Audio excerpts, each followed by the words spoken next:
Ladies and gentlemen, welcome to Entrepreneur Middle East. We're here in Emirates Towers in the beautiful offices of Dar Global. And with me is an extremely special guest today, is the CEO of Dar Global, Ziad Al-Shar. Such a pleasure meeting you, and thank you for the warm welcome. Welcome. Thank you. How are you doing today? How is your day? Excellent. Excellent. Yourself? It's Friday. I mean, we're all happy on a Friday, right?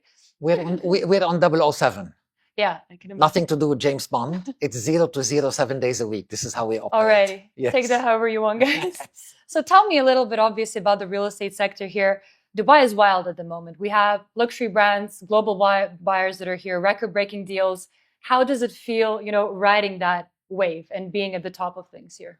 So definitely, I started my real estate career in Dubai, and I'm very comfortable and happy to talk on behalf of Dubai. But we're also a global company. We are in six countries, in 8 cities around the globe. Definitely, Dubai will always be an anchor and a model for cities that built in that short period of time, not just real estate, but a full ecosystem for expatriates and second homes and vacation homes and entertainment and investment and services.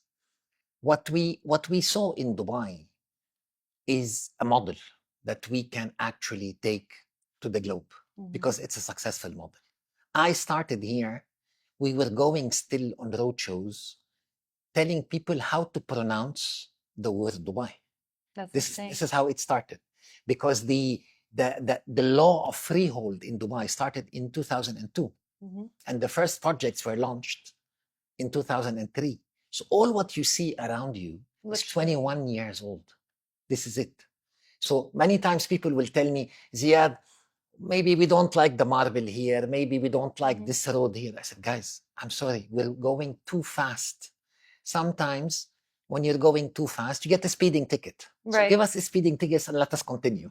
Learn how to walk before you can run, right? This is the strength of what you have here. It's only 21 years.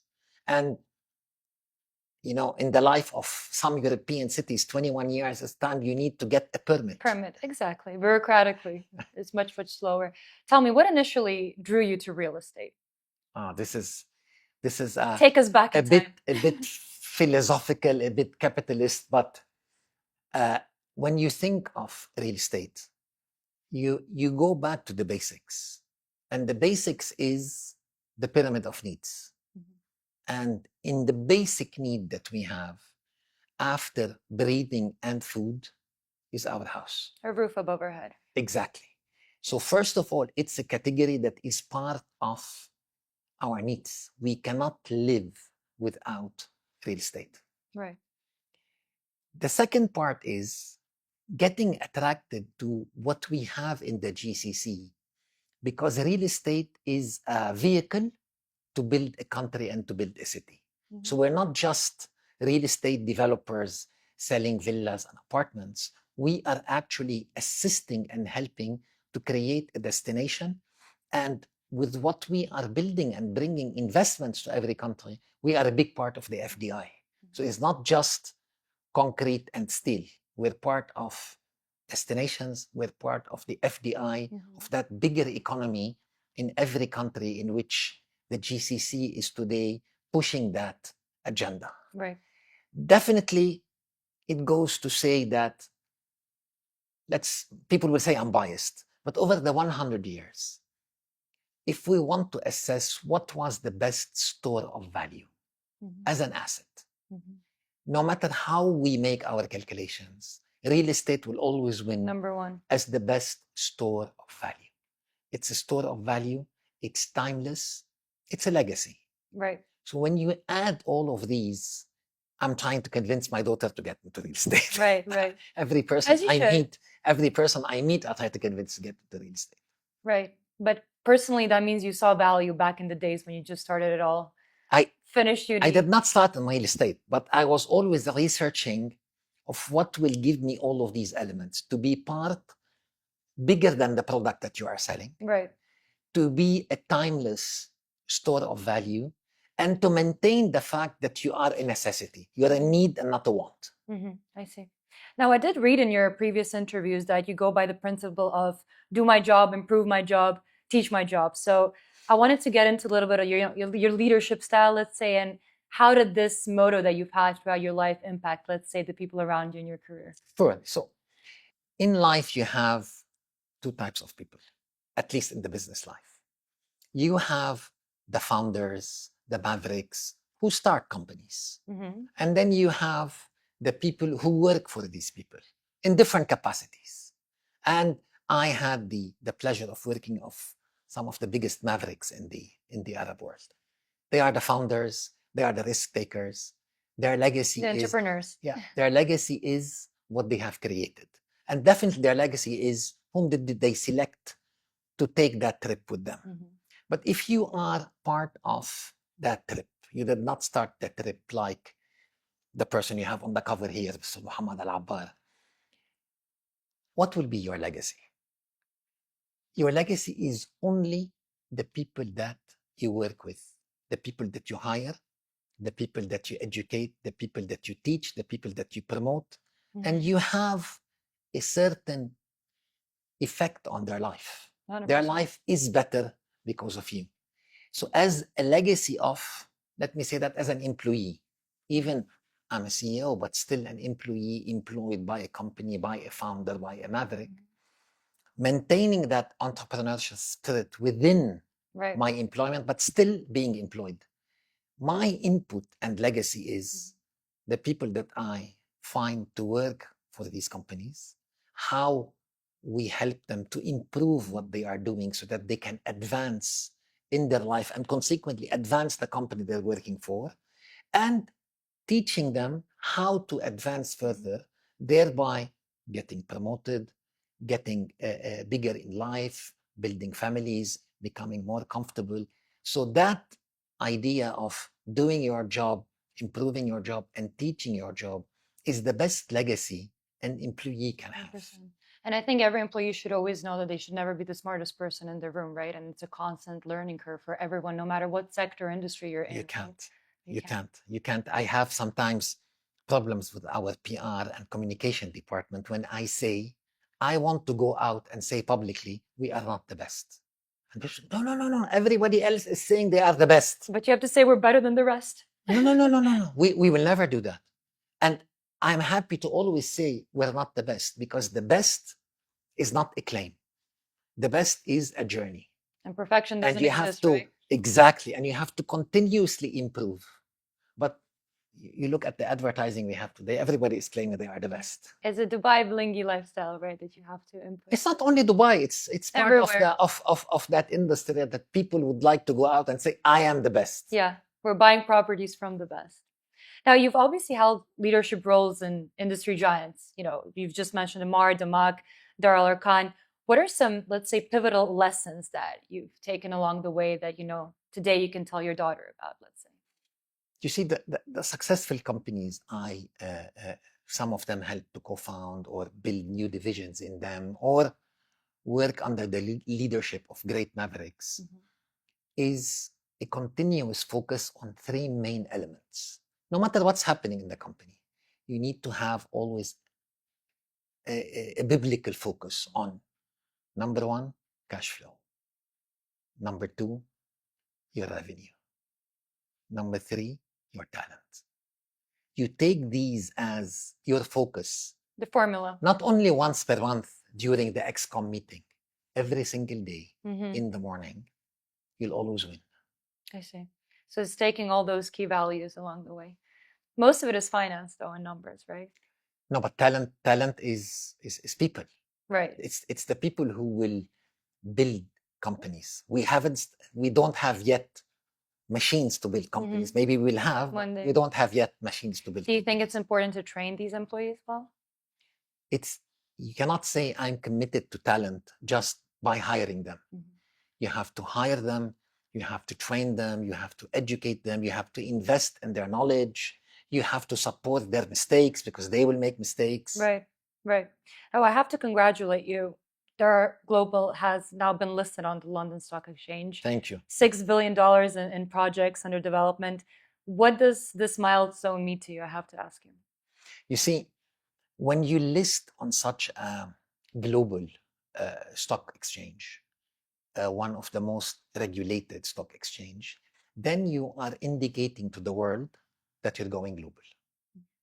At the same time, you are indicating to your shareholders, to your investors, and to your people that you will uphold some of the world-class levels of transparency and governance, which consequently bring you more shareholders, more investors, and more funding partners, and will allow you to do much more collaborations at the global level because you have a global setup. Right.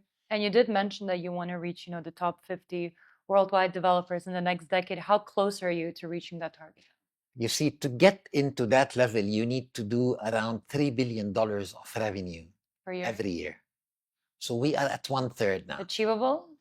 We are at 1/3 in 4 years. So this is a good milestone. And in real estate, it snowballs. The start is always hard to get the teams, to build the companies, to get the permits, and then it will snowball. So we're still keeping our target as being one of the top 50 global players outside China, because in China you have internally giants, and we are relying very much on some strategies that will give you quick wins.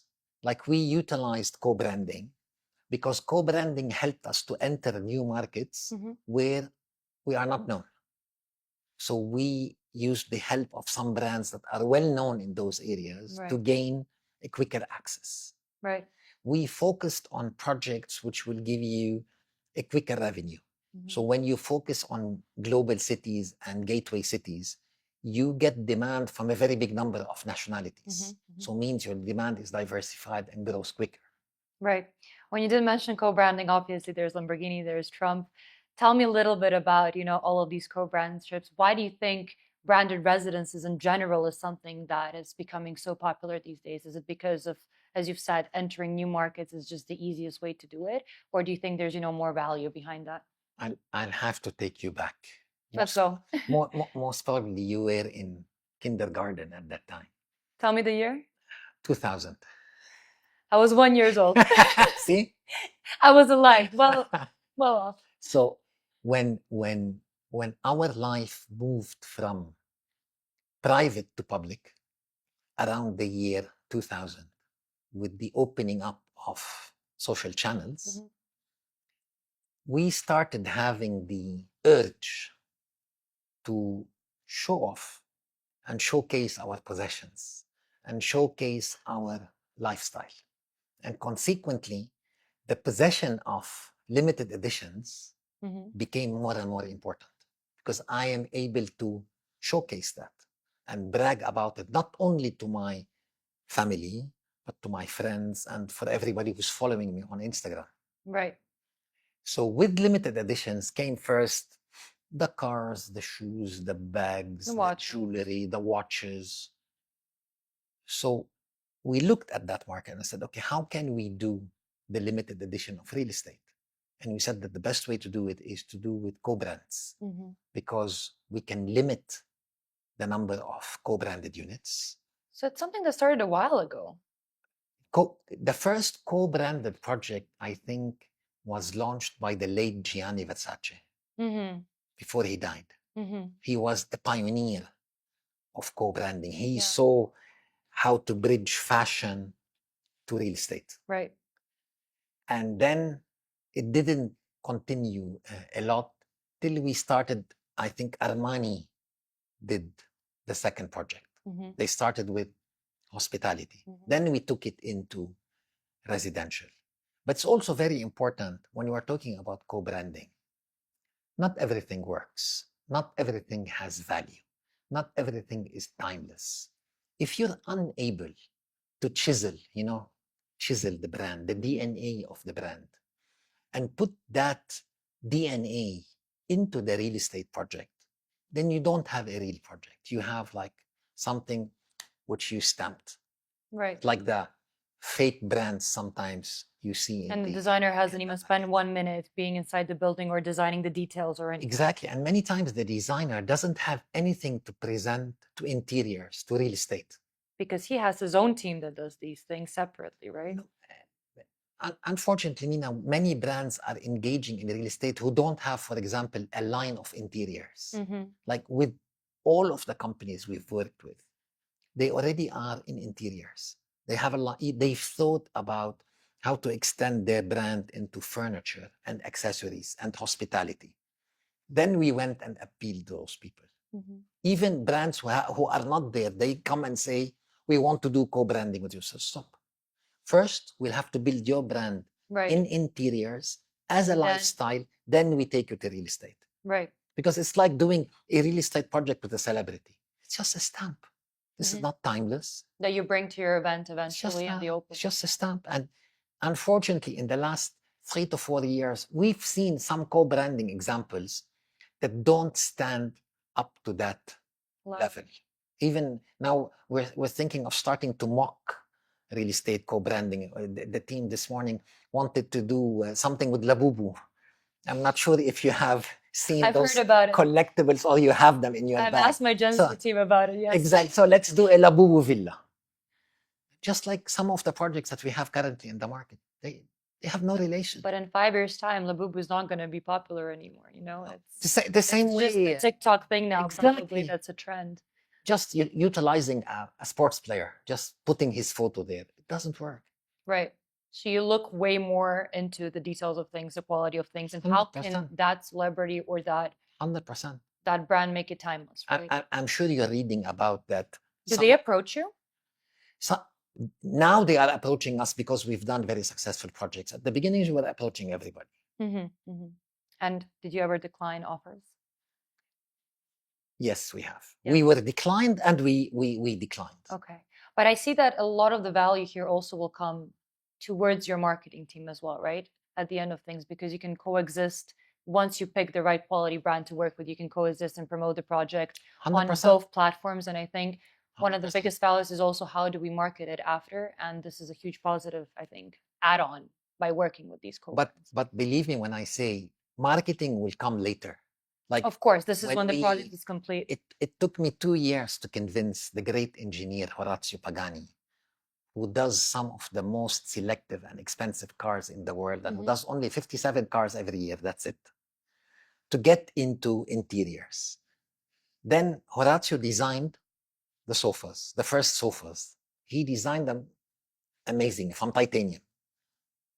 Then he said, listen, if you want to design this project in Dubai, those 80 apartments that you have in Dubai, Mhm. I need to go sit in that project. I said, but the project is core and shell. I said, don't mind. Get me a mattress. That's incredible. He brought in samples, sat on that mattress, 3 days, In that area. selecting samples, seeing what should go on this wall. How can we take the DNA of the car without plastering a car in the living room? Right. I will put this one here. How to do the door? How to do the color of the wood of the door?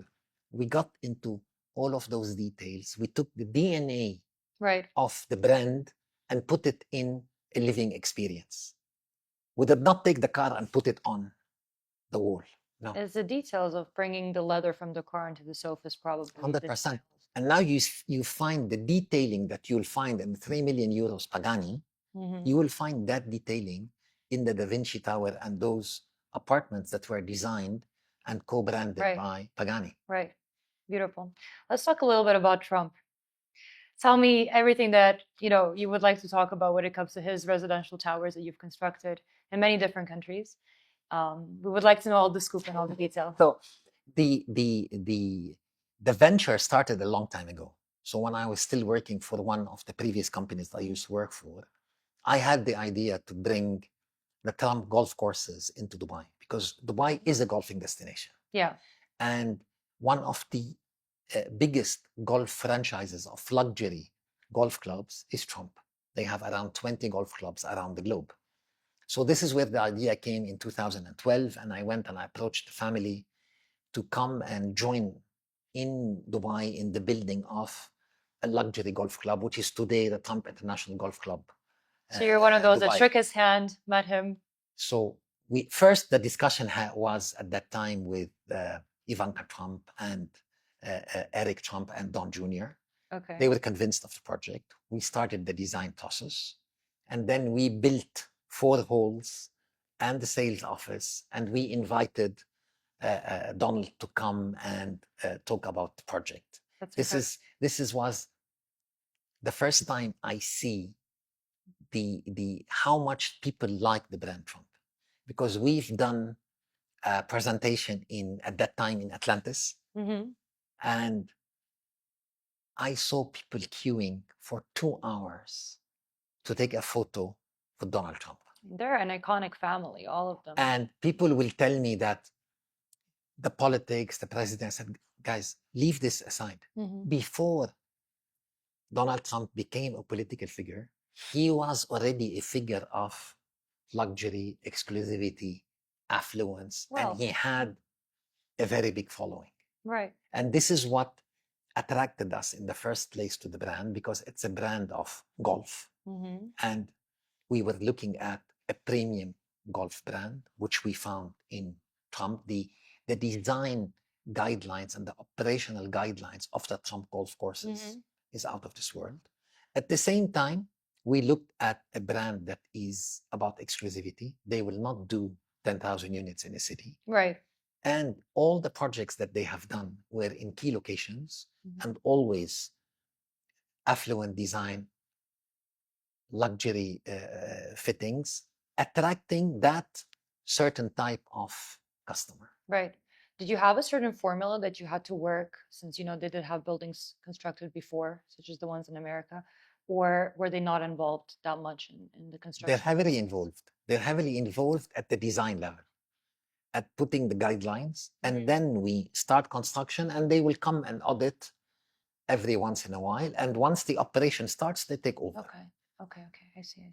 But I can remember twice walking the golf course in Dubai with Donald Trump. And he is to the level of remove this shrub, move this tree, we'll put the watch here. And that's a person who has a massive amount of responsibilities in other companies. Of course. But he is to that detail. Incredible. And we used to tell him, it's too hot. What is too hot? Come, let's walk the course. While the course was still being built. Incredible. So he does see value in investing here in the Middle East. Yes, this is why he is in Dubai. And then we've done with them another project in Dubai with a lot of traction coming to that project from so many investors from around the globe. We've done a project with them in Oman. We announced a project in Dubai. We launched a project in Jeddah. And we are working to launch projects in Riyadh. Incredible. Tell me a little bit about the projects that you're planning on developing in Europe, UK, Spain. I saw Marbella is one of your destinations as well. So tell me a little bit about that. I need some Mediterranean in this conversation. You see, when we decided to build Dar Global as an entity for luxury real estate development, we said to our shareholders that we're going to have 50% of our projects in the GCC, 50% in international gateway cities between Europe and the US. And our starting point was in south of Spain, because we had a team and I had an experience in south of Spain. So we started by acquiring a project in the south of Spain, because south of Spain was and still is an attraction for especially the cold areas. They come during the winter to that area. And it's a very big attraction for this region during the summertime. So this is why that's the area which was at one time seasonal is now a 12-month period. And we already launched 2 projects there. And we are working on our mega project in that area. It will be possibly the 3rd biggest project in the history of Spain. That's incredible. It's a 4.5 million square meter land, okay, which is an area that overlooks the Mediterranean, overlooks Gibraltar, and overlooks 4 forests. You can build a whole town there. We're building a mini city, a luxury hotel. Hotel. We're building an equestrian center. We're building one of the best golf courses in that area, because that area is also a golfing destination. 78 golf courses between Malaga and Soto Grande.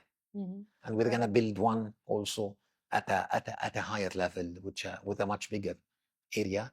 And imagine we're making 4.5 million square meter and only 500 homes. So it's going to be a very exclusive Extremely destination. exclusive. Yes. But it's a beautiful Yes. destination. I'm sure it's going to Our second venture in Europe will be Athens. Okay. Athens now is a focus for us. We believe that we can bring in a lot of investors to Athens. We know a lot of investors they want to go there. Mhm. So these will be the two main destinations in Europe. I have to say the UK because UK is not any Right. part of Europe. So the third area which we are working The separate entity. is Central London. Central London will remain for us a focus to find new projects.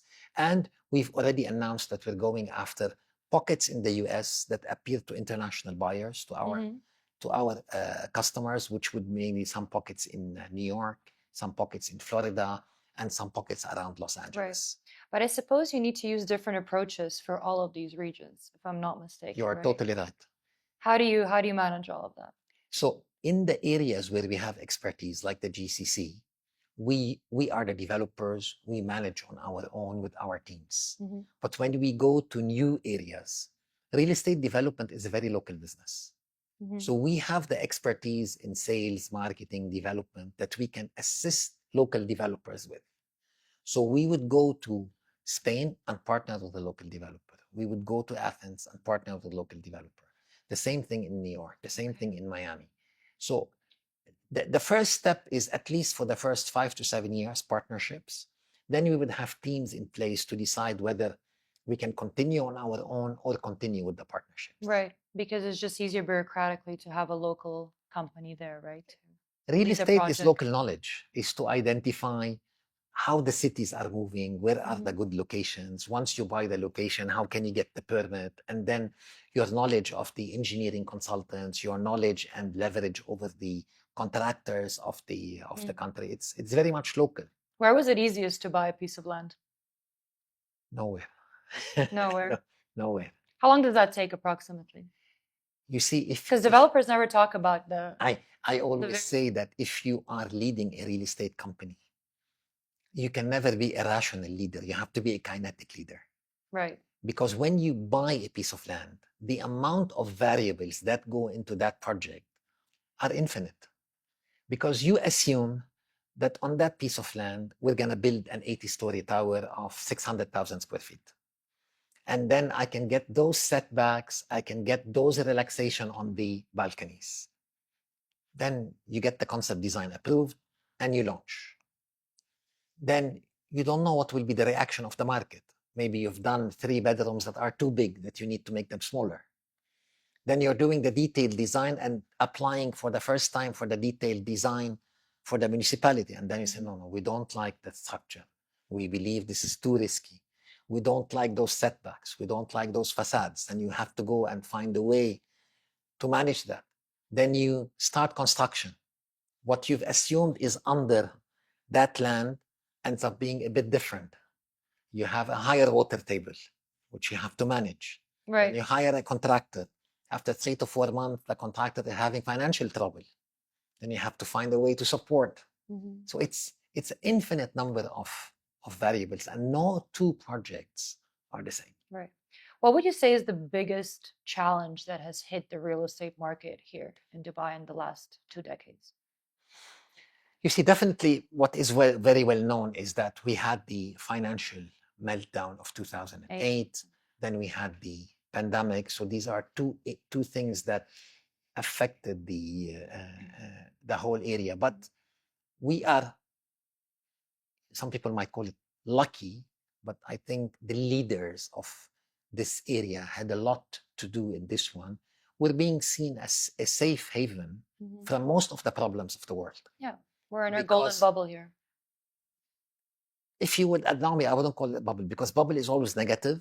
Okay. That this was done by design.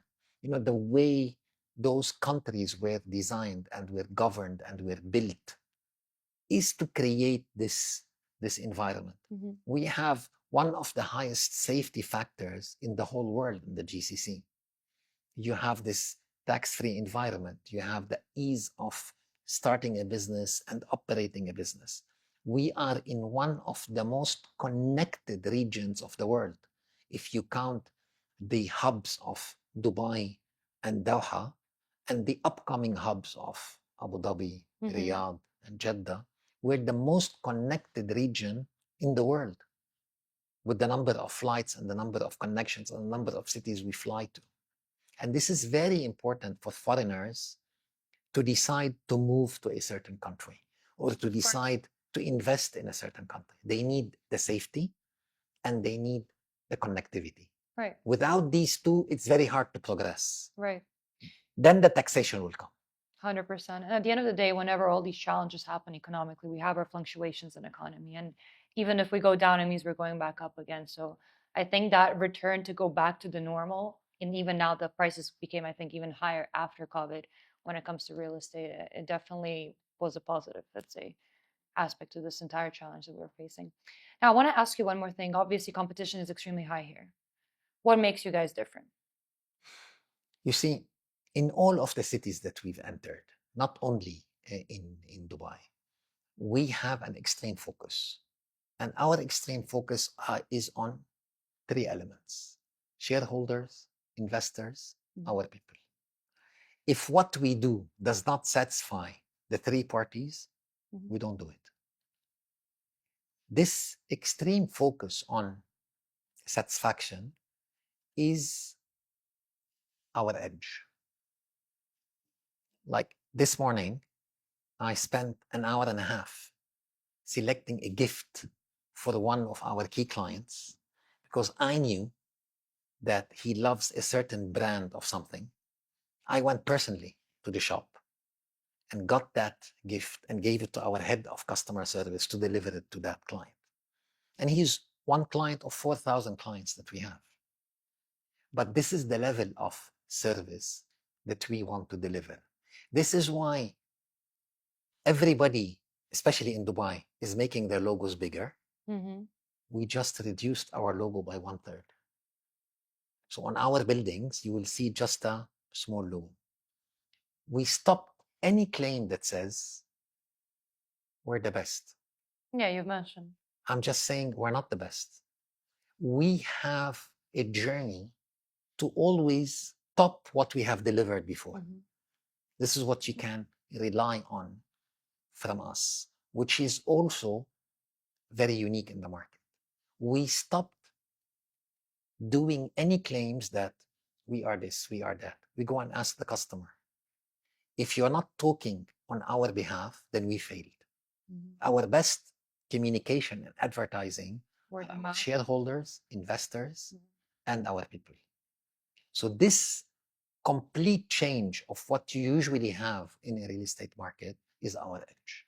Right. And I mean, working with luxury clients is not easy. Your eye for detail has to be constantly working. But even if we make a mistake, all of us will mobilize to correct that mistake. And we'll tell the client, listen, we made a mistake. Allow us to correct it. And this will always happen. Are you allowed to speak about the biggest clients that you're working with that are bought? This is I part. have to try now. This is part of the privacy that we deliver. Unless that client goes and puts the unit on TikTok, that's his. That's on him. That's on him. that's all on right. I him mean, or you know, her. I have to try now. So tell me, obviously, one more question. You've been in the industry for so long, but if I were to give you a time machine and you can go all the way back in time, what would you tell that younger version of yourself, you know, with the brain and experience that you have today? You see, I would have wished that I had the same focus on customer service from the day one I started. Because this is where it makes the biggest difference. Today, marketing is very hard. During my younger years, marketing was Simpler. space. We were negotiating with newspapers and televisions, the very few, just to get the space, to get a spot during the news, or to get this advertising in the newspaper on the second page. Today, you're fighting for attention. And no matter how much you can scream, the next day you're forgotten. But if your investors and your people and your shareholders are your ambassadors, talking to similar investors and to similar shareholders, This is what keeps you successful. Right. And speaking about success, I mean, I've interviewed quite a lot of entrepreneurs in the last couple of years, and success usually to them does equal money, but internally they're not happy. You see a lot of people that have a lot of money, have accomplished a lot in life, but internally they're not happy. What would be your definition of success? Does it equal money? You see, we are in a capitalist world, and money always equals success. It's very hard to say you are successful if you are leading corporation if you're not making money. Fortunately or unfortunately, we're not in a place trying to discover a new drug or writing a new code for a program. We work in a commercial company, and the target of the commercial company is to make a profit for its shareholders. Yeah. So given that, definitely money is a big form of success. But at the same time, I go back to the legacy that you can leave as the CEO is how many successful people have you graduated in the market? When I go around, for example, in the Dubai market, and I see at least one person who I hired at one time leading a company or a team, I'm very happy. And those are numerous in this market. This would be the legacy you would like to leave behind. Yes. Beautiful. Thank you. One more question for you. Since we are entrepreneur, I have to ask you, you're one of the most prominent, let's say, leaders here in the region. What sort of advice would you give to all those young men and women out there that would love to enter the sector of real estate and potentially have your career path one day? You see, real estate can never be a hobby. And it's not the place where you would go and say, I want a peace of mind and what do you call this? Work-life balance. And I want to go and meditate and walk the dog at 5:30 every day. Real estate is 007. You have to love it. You have to live You it. have to live it, yeah. All the time.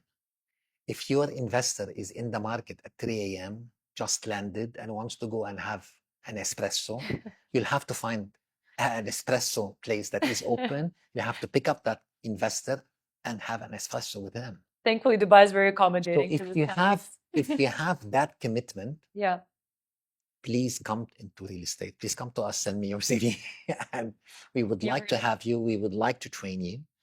And once you're in and you enjoy that lifestyle, you will never leave it, because you can find a lot of gratitude once a person comes whom you've sold that villa and that person opened the doors of the villa and you see their face. Yeah. You cannot compare it to anything else. This is their house where they live. Yeah. You're shaping people's lives, literally. This is where they spend how much? It is half part of their of your life, basic needs. Yes. Yeah. Yeah, which is what you were speaking about in the beginning of the interview. Ziad, absolute pleasure speaking to you, honestly. Thank you. I appreciate it. It's a pleasure being here, meeting you, and hearing all your insights. We wish you the best of luck. Thank you. On the behalf of Entrepreneur and to many more interviews. Thank you. Thank you very much. Thank you. I appreciate it. Thank you.